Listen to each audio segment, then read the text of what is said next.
तो दोस्तों, study with Prathamesh में आपका सभी का स्वागत है। ये है लेक्चर नंबर 4, जहाँ पर हम देखने वाले हैं लॉ ऑफ बुलियन अलजेब्रास और जो लॉ ऑफ बुलियन अलजेब्रास और डी मॉर्गन्स थ्योरम। ये इम्पॉर्टेंट है लॉ ऑफ बुलियन अलजेब्रा। अगर हमें आगे के जो थर्ड यूनिट है उसके हमें एग्जाम्पल सॉल्व करने हैं तो, और डी मॉर्गन्स थ्योरम है वो हमेशा 4 मार्क के लिए एग्ज़ाम में पूछा जाता है। तो इसकी आपको प्रिपरेशन करनी पड़ेगी।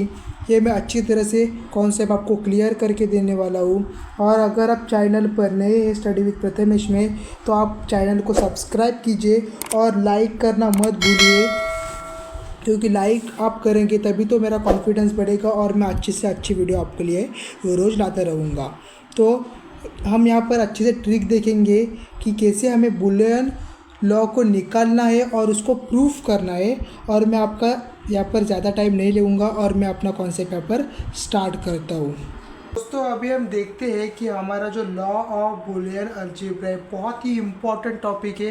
ये एग्ज़ाम में भी पूछा जाता है दोस्तों, लेकिन जो हमारा यूनिट 3 है, 4 है, ये इस टॉपिक के ऊपर डिपेंड करता है। तो ये अच्छे से सुन लीजिए कि लॉ ऑफ बुलियन अलजेब्रा क्या होता है। अच्छी तरह से इसको ध्यान में रखिए कि इसमें क्या करना है और कुछ नहीं करना है। तो देखो दोस्तों, हमें क्या करना है पहले कि हमें ये दो टेबल है उसको हमेशा याद में रखना पड़ेगा। याद में रखना बोलने के लिए एक ट्रिक है, उसको मैं बता देता हूँ। देखो टेबल में क्या होता है।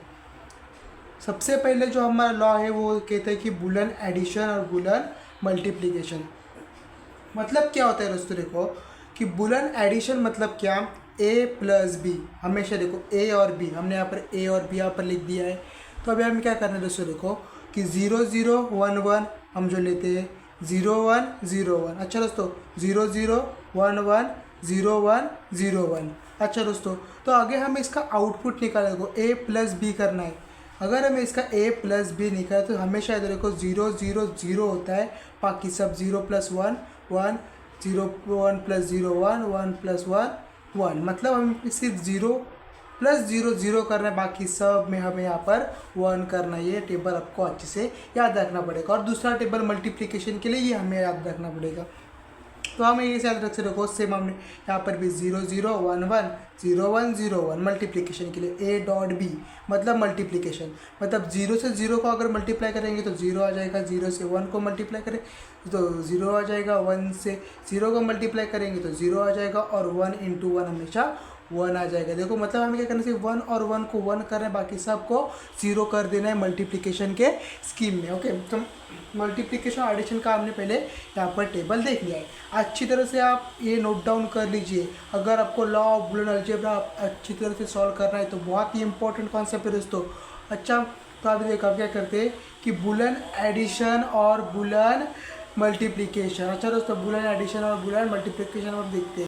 तो हमारा जो तो फर्स्ट है वो बुलियन एडिशन है और बुलियन मल्टीप्लिकेशन है। दो हमको पहले जो लॉ है हम देखते हैं अच्छी तरह से। देखो एडिशन में क्या होता है कि अगर देखो 1 है, हमेशा देखो 1 प्लस ए यानी मतलब देखो यहाँ पर 1 है, यहाँ पर भी 1 है, यहाँ पर भी 1 है। अगर 1 के साथ कोई भी कॉन्टेंट करे, मतलब 1 कॉन्टेंट करे, 0 कॉन्टेंट करे, 1 कॉन्टेंट करे, सिर्फ देखो ये 1 है, ये 1 के इधर अगर ये समझो यहाँ पर देखो, यहाँ पर ये 1 कंसीडर कर लिया, इसके साथ 0 है तब भी 1 आएगा। इसके ये देखो ये 1 कंसीडर कर, इसके साथ 0 है तब भी 1 आएगा। 1 के साथ 1 है, 1 के साथ 1 है तब भी ये 1 ही आएगा। तो हमें क्या क्या रखना है, 1 के साथ अगर कोई भी हो एनी नंबर ए, मतलब ये पर 0 1 एनी नंबर, तो हमेशा नंबर ए 1 ही आएगा, 1 ही आएगा। यहाँ पर देखो अच्छी तरह से देखो 1 ही नंबर आएगा। दूसरी क्या हमें याद रखना है कि अगर 1 के साथ 0 हो, देखो 1 के साथ अगर 0 हो तब भी आंसर हमेशा 1 ही आता है। ये प्रॉपर्टी कहती है, लॉ कहता है कि अगर 1 के साथ अगर 0 है या फिर 1 के साथ अगर ए है तभी भी आंसर हमेशा 1 ही आएगा। अच्छी तरह से यहाँ पर नोट डाउन कर लीजिए दोस्तों, ये आसान सा कॉन्सेप्ट था। अच्छा, तो आगे हम देखते हैं दोस्तों कि जो बुलियन मल्टीप्लिकेशन में हमें क्या करना है। देखो कॉन्सेप्ट बहुत ही आसान है दोस्तों मल्टीप्लिकेशन का भी। सिर्फ यहाँ पर आसानी से देख लीजिए कि क्या होता है मल्टीप्लिकेशन। यानी 1 ए के साथ अगर 0, देखो ए के साथ अगर 0 है, मतलब इसके साथ अगर 0 है, 1 नहीं कह रहा हूँ मैं, कोई भी वैल्यू हो, देखो ए, ये हमने ए ले लिया। अच्छा दोस्तों, बात तो सही है, ए ले लिया, तो ए के साथ अगर आपके पास ज़ीरो है, ज़ीरो मल्टीप्लिकेशन में आता है, ज़ीरो मल्टीप्लिकेशन में आता है तो हमेशा ज़ीरो आएगा। इतनी सी बात को हमेशा आपको याद में रख रहे हैं दोस्तों, कि बहुत आसान से कॉन्सेप्ट है। अगर ए के साथ अगर ज़ीरो मतलब वन के साथ ज़ीरो आ जाए, ज़ीरो के साथ वन आ जाए तो हमेशा ज़ीरो आता है। ये लॉ कहता है, ये आपको याद में रखना है। अब देखो कम्युनिकेटिव प्रॉपर्टीज़ क्या कहती है, देखो ए प्लस बी है तो of course B plus A B होगा। क्या प्रॉपर्टी कहती है, ए प्लस बी है तो बी प्लस ए बी होगा, मतलब बी प्लस ए बी हो सकता है। अच्छा, ए मल्टीप्लिकेशन बी है, ए डॉट बी है तो B dot A, of course ये भी आसान सा था जो हमने यहाँ पर कर लेना। चलो सो कम्युनिकेटिव प्रॉपर्टी भी आपको अच्छी से समझ में आ जाएगा। डिस्ट्रीब्यूटिव मतलब क्या, नाम सजेस्ट करे डिस्ट्रीब्यूटिव, यानी कि हमें यहाँ पर डिस्ट्रीब्यूट करना पड़ेगा। देखो ए बी सी, तो ए को बी के साथ डिस्ट्रीब्यूट करेंगे और ए को सी के साथ डिस्ट्रीब्यूट करने को, देखो ए को बी के साथ डिस्ट्रीब्यूट किया, A B plus value as it is, और ए को सी के साथ डिस्ट्रीब्यूट कर दे तो डिस्ट्रीब्यूटिव प्रॉपर्टी। ओके, डिस्ट्रीब्यूटिव का आपको समझ में आएगा। देखो मल्टीप्लिकेशन, देखो यहाँ पर ए प्लस बी सी, ए को साथ बी प्लस करेंगे और बी के डॉट, देखो ये मल्टीप्लिकेशन का डॉट यहाँ पर है, मल्टीप्लिकेशन का डॉट, और ए के साथ प्लस को कर देंगे। देखो ये याद हम रख रहे हैं, ए प्लस बी को करो, ए प्लस सी को करो, ए प्लस बी को करो, ए प्लस सी को करो, डॉट एज इट इज़। देखो कैसे करेंगे दोस्तों, ये ए प्लस है, ए प्लस बी के साथ चला जाएगा, डॉट इधर का इधर, ए को सी के साथ कर लेंगे, और ये हो जाएगा distributive property of in multiplication. अब देखते हैं हम एसोसिएट प्रॉपर्टी। एसोसिएट में हमें क्या करना है, देखो अगर ए प्लस बी है और प्लस सी है तो हमें क्या कर हो सकता है कि एसोसिएट हो सकता है, किसी के साथ भी एसोसिएट हो सकता है। लेकिन देखो दोस्तों, ए हमेशा सी के साथ भी एसोसिएट हो सकता है या फिर बी के साथ भी एसोसिएट हो सकता है। देखो ये दोस्तों आसानी से ए और बी एसोसिएट हो गए, देखो ए के साथ बी एसोसिएट हो गया और सी कॉमन निकल गया, जैसे यहाँ पर ए कॉमन था। देखो यहाँ पर ए डॉट बी सी अलग अलग है तो हमने क्या कर दिया, ए को बी के साथ एसोसिएट कर दिया और सी को डॉट देकर बाहर निकल लिया। तो ये हम एसोसिएटिव प्रॉपर्टी में कर सकते हैं। देखो अच्छे प्रॉपर्टी आप अच्छी तरह से याद में रखो, प्रॉपर्टी बहुत इंपॉर्टेंट होने वाला है। मेन है ये अब्जॉर्प्शन लॉ। अब्जॉर्प्शन लॉ क्या कहता है, अब यहाँ पर हमें प्रूफ करने की बारी आने वाली है। मैं आपको अच्छी तरह से समझा के देता हूँ, ये प्रूफ करके दिखाता हूँ, तभी आपका कॉन्सेप्ट अच्छी तरह से समझ में आएगा। देखो A plus A B is equal to A कैसे आ गया, सवाल तो हर एक के मन में आएगा, दिखाते हैं अब कैसे आएगा। A dot A plus B is equal to A, ये कैसे आया, A plus A mod B is equal to A plus B, ये कैसे आ गया। फिर हम देखते हैं कि ए करली ब्रैकेट में A dash plus B is equal to A B. Sorry दोस्तों, देखो ये देखो ए कर ब्रैकेट के अंदर A dash plus B is equal to A B, ये कैसे आ गया, ये सब प्रूफ करके मैं यहाँ पर आपको दिखा देता हूँ अच्छी तरह से दोस्तों। तो देखो ये हम कैसे करेंगे, अगर A plus A B is equal to A, ये कैसे आता है, ये ए है, ये ए है और ये बी है। अच्छा दोस्तों, तो मैं आपको ये करके दिखाता हूँ कि तो देखते हैं कि जो हमारा जो ऑब्जर्वेशन का लॉ था, देखो A plus A B is equal to A कैसे आता है। तो देखो दोस्तों, हमें पर प्रूफ करके दिखाते हैं कि ये प्रूफ कैसे होगा कि ए कैसे आता है। तो देखो ये ए है, मतलब इसके साथ डॉट में वन होगा, कंसीडर करो ये कुछ ही नहीं है, मतलब वन है, A plus one into one होगा तो हमेशा यहाँ पर ए आता है, और इसके साथ ए प्लस ए और बी, हमें ये प्रूफ करके ये यहाँ पर ए निकालना है। तो देखो दोस्तों, अगर हम इसमें से ए को कॉमन निकाल लें, देखो ये ए और ये यहाँ पर ए कॉमन आ जाएगा, समझ में आ रहा है। ए को मैंने कॉमन निकाल दिया, यहाँ पर ए कॉमन निकाल दिया तो अंदर क्या रह जाएगा, वन प्लस बी। दोस्तों वन प्लस बी यहाँ पर रह जाएगा। हमें क्या देखना है, देखो वन प्लस बी मतलब वन प्लस ए, जो बुलियन एडिशन होती है, वन प्लस ए लो या बी लो, कोई भी वैल्यू अगर जो वेरिएबल के साथ है वन के प्लस, तो हमेशा यहाँ पर एडिशन में आ जाता है वन। तो according to the Boolean addition law यहाँ पर आ जाएगा वन। और ये आ जाएगा यहाँ पर 1 एज इट इज़। सो यहाँ पर हमें फाइनल आंसर मिल जाएगा 1 को, और यहाँ पर हम कर देंगे हैंस प्रूव। अच्छा दोस्तों, यहाँ पर आपको एग्जाम में पूछा नहीं रहेगा, लेकिन ऑब्जर्वेशन लॉ कैसा प्रूव होता है, तो ये इस तरह से प्रूव होता है। देखो हमने इसको ए को कॉमन निकाल दिया, 1 और बी कर दिया, तो 1 प्लस बी यहाँ पर 1 हो गया, और यहाँ पर ए यहाँ पर नीचे आ गया। दूसरा होता है जो लॉ होता है, देखो वो होता है A dot A plus B nothing but A. तो हमें ये भी प्रूफ करना है दोस्तों कि ये कैसे होगा। तो देखो यहाँ पर कुछ नहीं है, मतलब मल्टीप्लिकेशन होगा, इस यहाँ दोनों का यहाँ पर मल्टीप्लिकेशन होगा।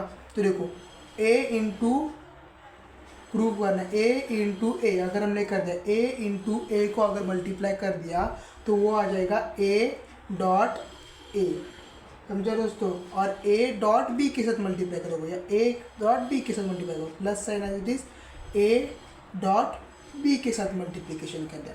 ए मतलब ये देखो यहाँ पर कंसीडर करो, ये अगर 1 है और ये अगर 1 है, तो देखो 1 इंटू 1, सॉरी यहाँ पर 0 आ जाएगा दोस्तों, यहाँ पर 0 कॉन्टेंट करता है मल्टीप्लिकेशन में। ओके 1, देखो 1 इंटू 1 करेंगे तो हमेशा 1 ही आएगा, मतलब ए अगर 1 होगा, अगर ये 1 होगा तो हमेशा 1 ही आएगा। तो ए है, अगर ए है तो हमेशा ए ही आएगा। अगर हम कंसीडर करते हैं इसमें जो 0 है, 0 है, अगर 0 0 कंसीडर करेंगे तब भी 0 आएगा। तो यहाँ पर भी ए ही आ सकता है। ए को ए कंसीडर करेंगे, ए के साथ ए मल्टीप्लाई करेंगे तो हमेशा ए ही आएगा। समझ में आया कॉन्सेप्ट? बहुत आसान। देखो ए के साथ ए मल्टीप्लाई करते थे, यहाँ पर ए ही आ गया। देखो 1 के साथ 1 मल्टीप्लाई करते हैं 1 आता है, 0 का 0 मल्टीप्लाई करते हैं हमेशा 0 ही आता है। अच्छा दोस्तों, और आगे क्या करेंगे, हम ए और बी को वैसे ही रखेंगे। अच्छा दोस्तों, अब हमें क्या करना है कि जो ये ए है ना, देखो यहाँ पर सेम कंडीशन फिर से वही हो चुकी है। देखो यहाँ पर कुछ नहीं है, मतलब ये आ जाएगा 1। अगर हम ए कॉमन निकाल लेंगे, अच्छा दोस्तों, ए को अगर हम कॉमन निकाल ले तो अंदर रह जाएगा 1 प्लस बी, और 1 प्लस बी यानी यहाँ पर हो जाएगा 1, और ये डेट हो जाएगा ए, और हमारा आंसर आ जाएगा ए। तो यहाँ पर भी हमने ये प्रूव कर दिया है कि ये कैसा होता है, हैंस प्रूव। कुछ ही नहीं किया दोस्तों। देखो पहले हमने क्या किया, ए के साथ ए को मल्टीप्लिकेशन कर दिया, ए इंटू ए डबल आ चुके, यहाँ पर ए प्लस बी को यहाँ पर देखो प्लस की वैल्यू ए इंटू बी कर दिया, तो ए इंटू बी। अब क्या करेंगे, जो ए इंटू ए होता है वो हमेशा क्या हो जाता है, ए ही हो जाता है। अच्छा दोस्तों, यहाँ पर कुछ नहीं है, मतलब 1 है, सही है, और प्लस ए और इंटू बी, ए और ए को हमने कॉमन निकाल, देखो यहाँ पर ए, यहाँ पर ए, 1 प्लस बी के साथ यहाँ पर उसकी एडिशन हो जाएगी और ए कॉमन निकल जाएगा, 1 प्लस बी, बुलियन एडिशन। यहाँ पर लिख देता हूँ, आपको याद में रह जाएगा, बुलियन एडिशन। अच्छा दोस्तों, तो यहाँ पर आ जाएगा, यहाँ पर 1, और हमारा फाइनल आंसर आ जाएगा 1, मतलब ये भी करेक्ट है, ये भी करेक्ट है। अब हमारा जो तीसरा पार्ट, जो तीसरा है वो होता है A plus A mod B is equal to A plus B. ये हमें प्रूफ करना है, ये पूछा जाता है। तो कैसा करेंगे, देखो दोस्तों, पहले हम क्या करेंगे, देखो जो ये ए है इसको साथ इसको मल्टीप्लाई करेंगे, प्लस की साइन बीच में थी, मल्टीप्लिकेशन की साइन यहाँ पर रहेगी, और इसके साथ इसकी एडिशन कर लेंगे। वो कैसे करते थे हम, तो हम वो करते थे एसोसिएशन लॉ की मदद से, डिस्ट्रीब्यूटिव लॉ की मदद से हम वो करते हैं कि अगर हमें करना पड़ेगा। तो देखो ए प्लस बी ये भी कर सकते हैं, और ए इंटू बी, मतलब ये देखो ये ए प्लस ये ए प्लस ये, अच्छा multiplication sign as it is, ये ए प्लस ये बी, मतलब ये ए प्लस ये बी, ये कर दिया दोस्तों हमने। अगर इसका हम मल्टीप्लिकेशन करेंगे तो वो हमेशा आएगा 1। अब आप पूछोगे कैसे, ये 1 कैसे आया बताओ मुझको, तो आपको समझ में आया। देखो इसको साथ हमने इसके प्लस कर दी, और इसके साथ हमने यहाँ पर इसका प्लस कर दिया। अगर इसका हम क्रॉस मल्टीप्लिकेशन करेंगे तो यही आंसर आएगा। आप क्रॉस मल्टीप्लिकेशन करके देख लीजिए ये 1 कैसे आया। आपको ये बड़ा क्वेश्चन यहाँ पर आया होगा। देखो यहाँ पर क्वेश्चन क्या देखो, अगर यहाँ पर हम 1 कंसिडर करेंगे, अच्छा, ये ए को हम 1 कंसिडर करते हैं तो ये 1 को भी हमें क्या करना पड़ेगा, 1 कंसिडर करना पड़ेगा। अच्छा दोस्तों देखो 1 को अगर यहाँ पर हम a इज इक्वल टू 1 है और ये भी 1 है तो ये भी 1 होगा और ये भी 1 होगा। अच्छा, लेकिन इसके ऊपर मॉड है, मॉड यानी अपोजिट, मतलब ये a का हो जाएगा 0, मतलब ये 1 है और ये 0 है। देखो अगर हम एडिशन करते हैं तो यहाँ पर टेबल में देखिए, अगर हम एडिशन करते हैं और हमारा 1 और 0 होगा, 1 और 0 होगा, 1 और 0 होगा तो हमेशा आ जाएगा यहाँ पर 1 एडिशन के टाइम पर। एडिशन के टाइम पर ये एडिशन का टेबल है दोस्तों, एडिशन का टेबल है ये, और ये आ जाएगा मल्टीप्लिकेशन का टेबल, मल्टीप्लिकेशन। समझा दोस्तों, हमने फर्स्ट यहाँ पर ए को 1 कर दिया, इसको भी हमने 1 किया था लेकिन ये मॉड में है, इसके लिए हम इसको यहाँ पर देखो, यहाँ पर देखो जो ए था हमने यहाँ पर 1 कर दिया था और यहाँ पर ए को 0 किया था, लेकिन 0 क्योंकि उसको मॉड है। देखो ये ए है, ये ए है, मतलब ये 1 है, ये 1 है इसकी, लेकिन असलियत में ये 1 है और ये 0 हो जाएगा क्योंकि ये 1 का मॉड है। अच्छा दोस्तों, डॉट कर देंगे और यहाँ पर आ जाएगा ए प्लस बी। अगर हम इसके साथ मल्टीप्लिकेशन भी कर लेते हैं तब भी यहाँ पर ए प्लस बी, ये भी हमारा प्रूव हो चुका है, हैंस प्रूव्ड। आपको अच्छी तरह से समझ में आया होगा। अभी हम देखते हैं जो इसका फोर्थ प्रॉपर्टी है, वो होती है क्या, ए के साथ अगर आपने कर दिया A dash plus B is equal to A B. अब हमें क्या करना है, देखो अगर ए के साथ ए को मल्टीप्लाई करेंगे, ए के साथ ए को मल्टीप्लाई करना पड़ेगा और इसके साथ इसको मल्टीप्लाई करना पड़ेगा। सही में, ये इसके साथ मल्टीप्लाई करो, ये इसके साथ मल्टीप्लाई करो, तो क्या होगा, ए के साथ अगर हमने ए डैश को मल्टीप्लाई कर दिया प्लस ए के साथ बी को मल्टीप्लाई कर दिया, तो क्या आएगा। देखो अगर हम यहाँ पर मल्टीप्लिकेशन करते, समझो यहाँ पर हमने ले लिया इसको 0 और इसको ले लिया 0, लेने की ज़रूरत नहीं, देखो ये 0 है तो ऑफकोर्स ये भी 0 ही होगा क्योंकि ये दोनों सेम है, ए और ए। अच्छा, लेकिन असलियत में ये क्या है, ये 0 ही रहेगा, लेकिन ये मॉड है इसलिए यहाँ पर असलियत में वो बन जाएगा 1। समझे दोस्तों, ये बन जाएगा 1। अगर 0 और 1 की मल्टीप्लिकेशन होगी तो टेबल में देखते हैं हम, 0 और 1 की मल्टीप्लिकेशन होगी तो हमेशा आ जाएगा 0, तो यहाँ पर इनकी जो कैलकुलेशन है वो आ जाएगा 0 और ये प्लस आ जाएगा ए बी, और अगर ये आ जाती तो यहाँ पर ए बी और ये हो जाएगा हैंस प्रूव्ड। तो अच्छी तरह से मैंने ये पूरा कॉन्सेप्ट को आपका क्लियर कर दिया है कि जो ऑब्जर्वेशन लॉ में जो 4 प्रॉपर्टीज़ होती है वो कैसे होती है। इसके बेसिस पर ही जो हमारा अगला जो प्रूव करने की थ्योरी है वो हम देखने वाले हैं, लेकिन जो हमारा और एक थ्योरम है वो भी हम देखते हैं यहाँ पर। तो सातवां जो थ्योरम है वो हम कहेंगे, सातवीं जो ऑब्जर्वेशन लॉ है वो है D Morgan's law. D Morgan's law यानी मतलब क्या, अगर देखो ए डॉट बी है तो हम उसको स्प्लिट में क्या करेंगे, A mod plus B mod, यही था। और अगर ए प्लस बी है तो A dot B, A dot B हमेशा याद में रखना है इसको अच्छी तरह से, समझा। अगर यहाँ पर मल्टीप्लिकेशन दिया है और हमको इसको स्प्लिट करना है तो एडिशन देना पड़ेगा, इधर मल्टीप्लिकेशन दिया है तो इधर यहाँ पे हमेशा एडिशन देना पड़ेगा, समझा। प्लस दिया है तो मल्टीप्लिकेशन करो, मल्टीप्लिकेशन दे दो प्लस करो और इसको सेपरेट कर दो, यही था हमारा डी मॉर्गन्स लॉ। एग्ज़ाम में पूछा जाने वाला सवाल क्या पूछा जाता है कि D Morgan's theorem, okay, D Morgan's theorem आपने देखा होगा जो एमएसबीटी का क्वेश्चन पेपर में आता है, ये कि एग्ज़ाम में पूछा जाता है, 4 मार्क के लिए 6 मार्क के लिए क्वेश्चन पूछा जाता है, तो इसकी तैयारी तो आपको करनी ही पड़ेगी डी मॉर्गन्स थ्योरम की, ये इतना इंपॉर्टेंट कॉन्सेप्ट है। तो देखो डी मॉर्गन्स थ्योरम क्या कहता है, डी मॉर्गन्स फर्स्ट थ्योरम क्या कहता है कि A plus B, A mod plus B mod is equal to A mod into, कोई डॉट है मतलब multiplication, is equal to B mod. अब हम इसको एक्सप्लेन कैसे करोगे, देखो अगर हमें इसको वर्डिंग में भी लिखना पड़ेगा, complement of sum is equal to the product of their individual complement, मतलब कॉम्प्लीमेंट ये उसके ऊपर जो हमने मॉड दिया है उसको हम कॉम्प्लीमेंट कहते हैं।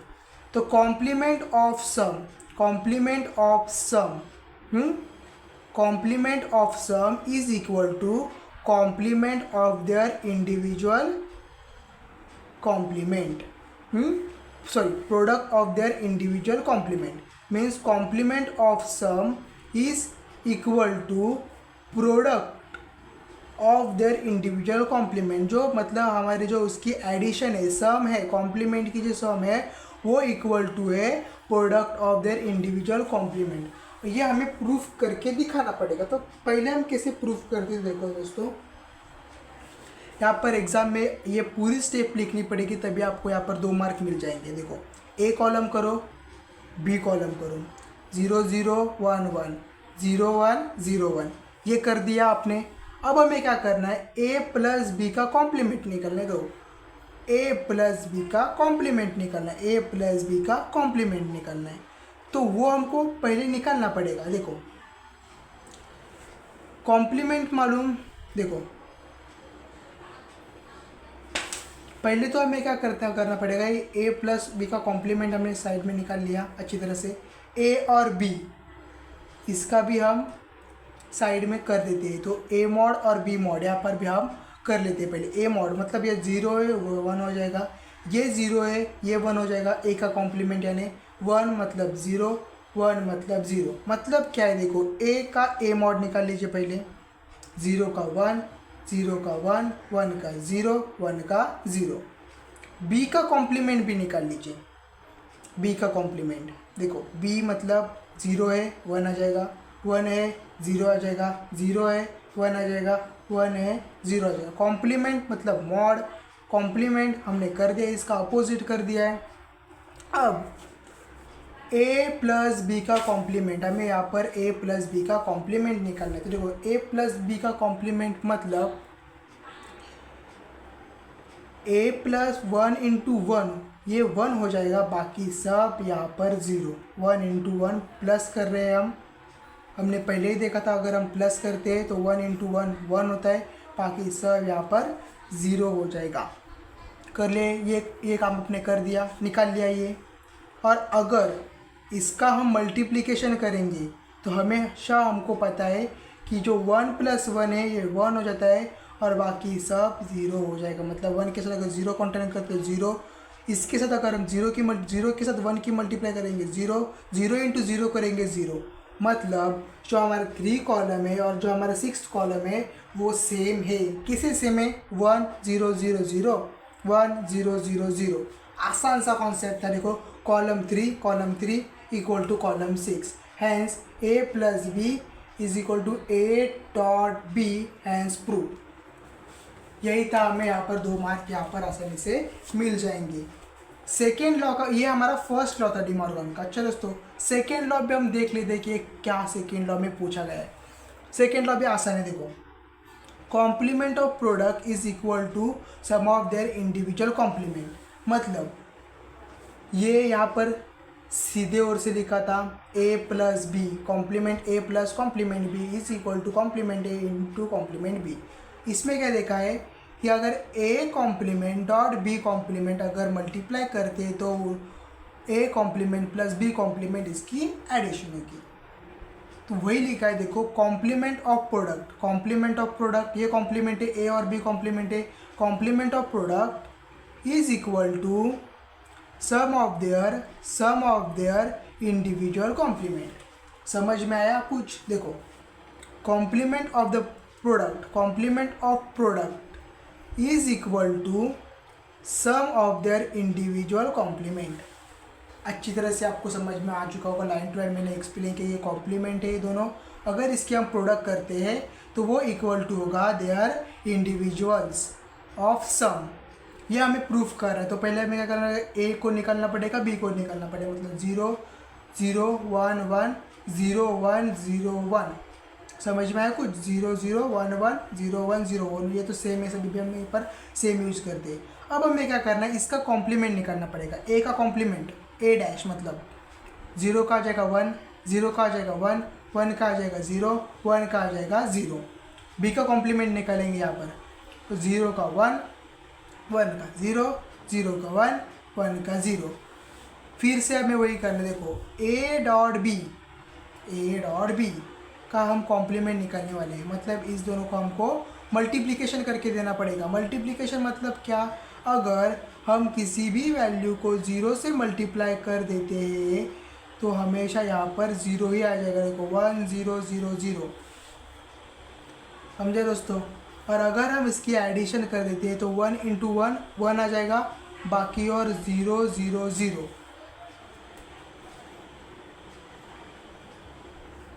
ये गलती से हो चुका है दोस्तों, ये कट कर लीजिए। यहाँ पर हमेशा देखो, यहाँ पर 0 0 0 0, कोई डिफरेंस नहीं होने वाला है, कोई डिफरेंस यहाँ पर नहीं होने वाला है। 1 0 0 1 0 0 0 0, मतलब कॉलम 3 और कॉलम 6 इक्वल है, और हेंस यहाँ पर प्रूव हो चुका है डी मॉर्गन सेकेंड थ्योरम। अगर आप ये कर लेते हैं तो आपको आसानी से यहाँ पर 4 मार्क मिल जाएंगे एग्ज़ाम में।